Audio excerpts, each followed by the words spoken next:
Capricorn, tignan natin kung ano po ang mensahe para sa'yo regarding work, money, and business. Keep in mind po na ito ay general reading lamang, so hindi lahat ay makaka-relate, so be open-minded. Sa mga hindi pa po nakasubscribe dito sa ating channel, please subscribe na po kayo and palike na din po ng ating video. At sa mga nais pong mag-avail ng ating private readings, ng ating Evil Eye Amulet Necklace at ng ating Tears Bracelet, makikita nyo po yung link sa description box. Tarot Intentions by Aliana Reyes, okay? Capricorn. Meron tayo ditong The Empress. Meron tayo ditong Death card. Meron tayo ditong Queen of Swords. Meron dito, ano to? May nag-overthink kasi dito eh. Meron mong buntis dito, nagbe-bleeding yung iba sa inyo. Kaya nag-overthink kayo. So, pa-check up na kayo. Pa-ER na kayo agad kapag ganyan. For some of you naman, Capricorn, kasi di naman lahat babae nanonood dito, diba? At hindi rin lahat pwede pang mabuntis. Pwede may surgery. Oo. Parang pinag-iisipan nyo. I don't know kung meron kayong bukol. Tapos pinag-iisipan nyo kung ano ba, ipapasurgery nyo ba yan? Or hintayin nyo na lang gumana? Or ano bang mangyari dun sa iniinom ninyong medication kung gagana ba siya? May dalawang babae kasi dito na pinapakita eh. Okay, ibasa nyo baka nasa same-sex relationship kayo. We have strength. Parang parehas kayo may pinaglalaban ng taong to. Lumalabas dito yung relationship mo eh. So, meron ba kayong na-invest ng taong to together? Pero kasi iba sa inyo, pwedeng naghiwalay. Kasi meron tayo ditong death card. I mean, naghiwalay kayo, pero yung isa ayaw niyang pumayag na nahiwalay na kayo. So, ayan po, parang may gulo na nangyayari or may marami pang discussions dito. Merong gustong lumaban. Tignan natin pagdating sa work. Siguro kaya yan pinapakita, baka naapektuhan yung trabaho nyo, yung inyong kaperahan, at business. Let's see. Sa work muna tayo. I hope, Capricorn, na okay lang kayo ngayon.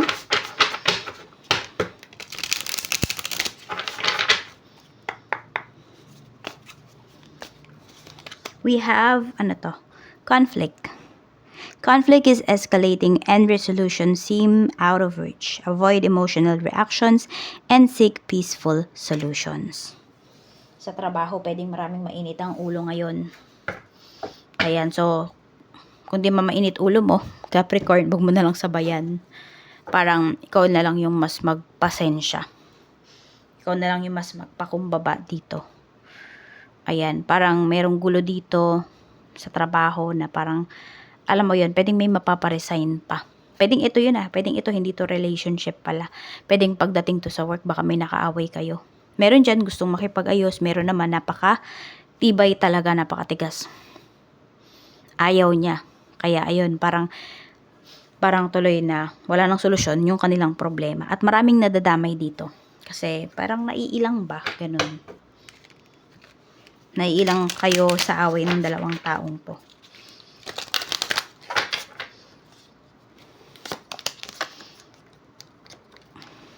Okay. There's something better. Okay. Meron pang solusyon. Kaya lang kasi yung iba sa inyo, di naman na pwedeng kayo yung gumawa ng solusyon. Lalo na kung di nyo naman to problema, di ba? Nadadamay lang kayo. At baka mas lalo ka pang madamay or naiilang lang yung iba sa inyo. At baka madamay ka pa pag nangailam ka. Tanong natin kung okay ba na mag-mediator ka dyan. Let's see. 7 of Cups, wag na po. Wag na po. Hayaan mo sila. Maayos din nila yung problema nila. Tsaka malalaki na mga adults na yung mga kasama mo sa work. At kung ikaw naman yung may kaaway dito, ikaw yung may nakasagutan, di ba? Matuto ka lang magpakumbaba. Kung nagmamataas yung isang tao, bahala siya. Basta ikaw, ayan, nagpapakumbaba ka dito. At pwedeng ginawa mo na yung lahat, di ba? Para ma-reach siya. Pero ayaw niya magpa-reach. Siya lang din naman yung mahihirapan. Siya lang din yung mai-stress. So, pwedeng ito ay about sa isang project or parang kompetensya kasi ganyan. Parang ayaw niyang pumayag na sa'yo ibigay. Yung tipong ganon. So, meron dito, gusto niya siya lang lagi yung, panalo dyan sa mga katrabaho mo. May ganyan yung ugali. Very competitive niya. Pero hindi siya sporty na competitive. Ay, na competitor. Siya yung pikon na pag natalo, parang hindi siya tumatanggap ng pagkatalo. May ganyang tao dyan sa trabaho. Tignan natin pagdating naman sa kaperahan. Support. Pero nakabaligtad kasi siya eh. Sabi dito, you may feel isolated or unavailable to accept help. Open your heart to the support around you. So, ito po, yung iba sa inyo, pwedeng kayo po yung tumatanggi sa suporta. No, kayo yung tumatanggi. Ano ba? Nagmamalaki ba yung iba sa inyo? Or meron kayong gustong patunayan nga kasi? Kasi baka nga, meron dito na tinulungan nga kayo, pero kung ano-ano naman yung sinusumbat sa inyo. Kaya din siguro ito, natuto na yung iba sa inyo na tumanggi na lang dun sa support, sa help, na gustong ibigay sa inyo ng isang tao. Kasi pwedeng na-trauma yung iba sa inyo, nadala yung iba sa inyo. Ayan. So, siguro akala nila nagyayabang ka dito. Kasi ito, may gustong tumulong sa'yo, pero tinatanggihan mo. Pero di nila alam yung behind doon sa pagtanggi mo na yun. Check natin.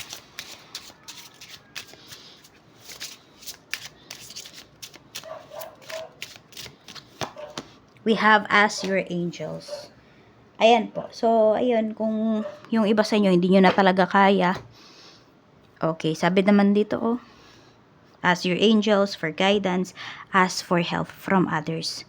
So, wag po kayong matakot na tumanggap. Kasi ito, yung mga nag-o-offer na to sa'yo, pwedeng pure naman talaga yung intention nila sa'yo ngayon na tulungan ka pagdating sa iyong kaperahan.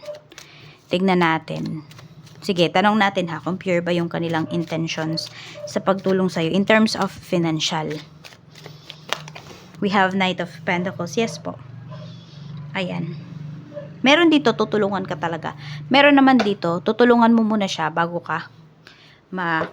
siya magbigay ng tulong sa'yo. So, may kapalit.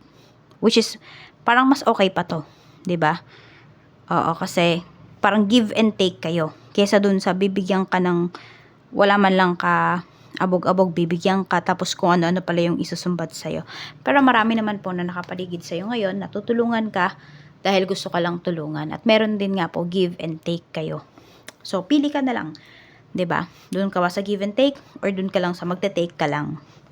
Tignan natin pagdating naman po sa business. So, kung wala po kayong business, huwag niyo na pong panoorin yung part na to. Kasi di kayo makaka-relate.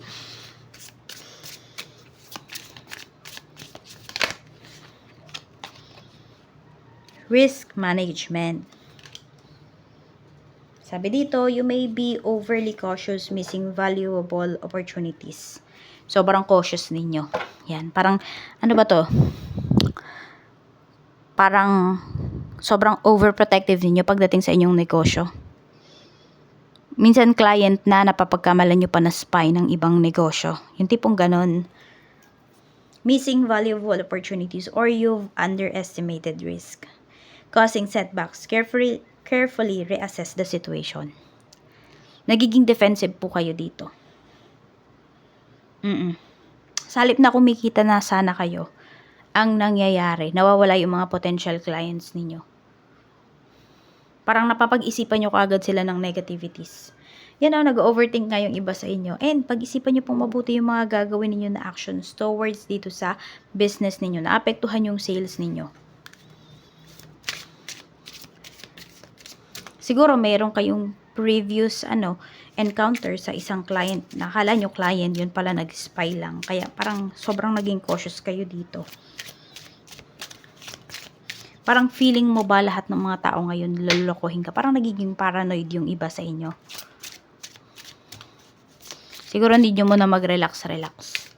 Masyado kayo na-overwhelmed, na-burnout yata kayo sa inyong business. No need to worry. You know? Tamang mga tao naman yung lumalapit sa'yo. Mga clients talaga sila. Pero kasi iba yung pinaniniwalaan mo. Yan, iba yung pinaniniwalaan mo dito. So, pag-isipan mo muna yan, magnilay-nilay ka muna, magmuni-muni ka muna. Kung yan yung nangyayari, yan, baka din kasi iba sa inyo nalulugi yung business ninyo ngayon. Kaya lalo kayong nag-overthink. Mag-ano muna po kayo.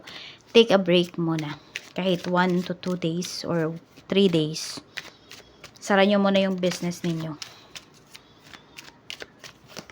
We have 7 of Wands. You know, tignan mo. Parang lagi kang nasa gera, ganun yung nangyayari dito. Parang wala kang pinapakinggan pagdating dito sa iyong business.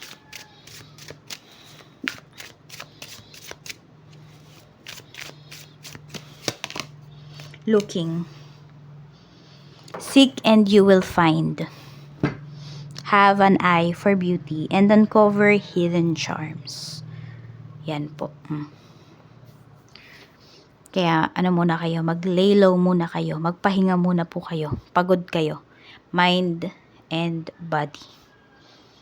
Kaya nag-overthink yung iba sa inyo dito. Okay? So, after nyan, tsaka mo harapin yung business mo. Kasi sa ngayon, yung iba po sa inyo, iba yung tinitingnan nyo, iba yung paniniwala nyo. Sayang yung mga clients, baka na-offend po ninyo. Meron kayong mga nasasabi. Kasi parang, ewan ko ba, parang sobrang defensive ninyo ngayon. Natutuliro yung iba sa inyo yun. Meron ba nanloko sa inyo dito? Kaya yung iba sa inyo, ganyan na lang. Pwede yung iba nga sa inyo, ayan. Unti-unti bang bumababa yung sales? Or may nawawalang malaking pera? Kaya parang lahat pinagbibintangan mo. So, yan lang po yung mensahe para sa iyo, Capricorn. Maraming salamat. Ingat ka always and more blessings to come.